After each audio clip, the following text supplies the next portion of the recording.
तब यूसुफ के पुत्र मनश्शे के वंश के कुलों में से सलोफाद, जो हेपेर का पुत्र और गिलाद का पोता और मनश्शे के पुत्र माकीर का परपोता था, उसकी बेटियां जिनके नाम महला, नोवा, हुगला, मिल्का और तिरसा है, वे पास आईं।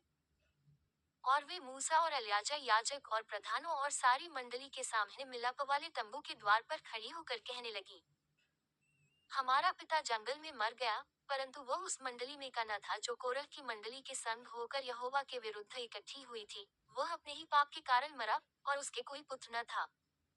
तो हमारे पिता का नाम उसके कुल में से पुत्र न होने के कारण क्यों मिट जाए?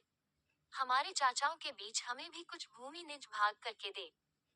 उनकी यह विनती मूसा ने यहोवा को सुनाई। यहोवा ने मूसा से कहा, सलोफाद की बेटियां ठीक कहती हैं, इसलिए तू उनके चाचाओं के बीच उनको भी अवश्य ही कुछ भूमि निज भाग करके दे, अर्थात उनके पिता का भाग उनके हाथ सौंप दे। और इस्राएलियों से यह कह कि यदि कोई मनुष्य निपुत्र मर जाए, तो उसका भाग उसकी बेटी के हाथ सौंपना। और यदि उसकी कोई बेटी भी न हो, तो उसका भाग उसके भाइयों को देना। और यदि उसके भाई भी न हो, तो उसका भाग चाचाओं को देना। और यदि उसके चाचा भी न हो, तो उसके कुल में से उसका जो कुटुंबी सबसे समीप हो उसको उसका भाग देना, कि वह उसका अधिकारी हो। इस्राएलियों के लिए यह न्याय की विधि ठहरेगी, जैसे कि यहोवा ने मूसा को आज्ञा दी। फिर यहोवा ने मूसा से कहा, इस अबारीम नाम पर्वत के ऊपर चढ़ के उस देश को देख ले जिसे मैंने इस्राएलियों को दिया है।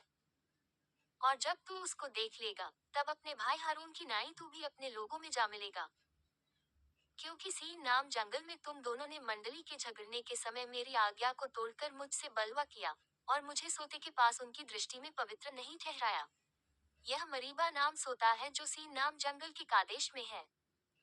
मूसा ने यहोवा से कहा, यहोवा, जो सारे प्राणियों की आत्माओं का परमेश्वर है, वह इस मंडली के लोगों के ऊपर किसी पुरुष को नियुक्त कर दे, जो उसके सामने आया जाया करे, और उनका निकालने और बैठाने वाला हो, जिससे यहोवा की मंडली बिना चरवाहे की भेड़ बकरियों के समान न रहे।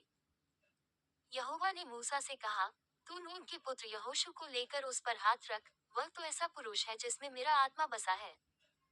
और उसको एलियाजा याजक के और सारी मंडली के सामने खड़ा करके उनके सामने उसे आज्ञा दे, और अपनी महिमा में से कुछ उसे दे, जिससे इस्राएलियों की सारी मंडली उसकी माना करे। और वह एलियाजा याजक के सामने खड़ा हुआ करे, और एलियाजा उसके लिए यहोवा से उरीम की आज्ञा पूछा करे, और वह इस्राएलियों की सारी मंडली समेत उसके कहने से जाया करे, और उसी के कहने से लौट भी आया करे। यहोवा की इस आज्ञा के अनुसार मूसा ने यहोशू को लेकर एलियाजा याजक और सारी मंडली के सामने खड़ा करके उस पर हाथ रखे, और उसको आज्ञा दी जैसे कि यहोवा ने मूसा के द्वारा कहा था।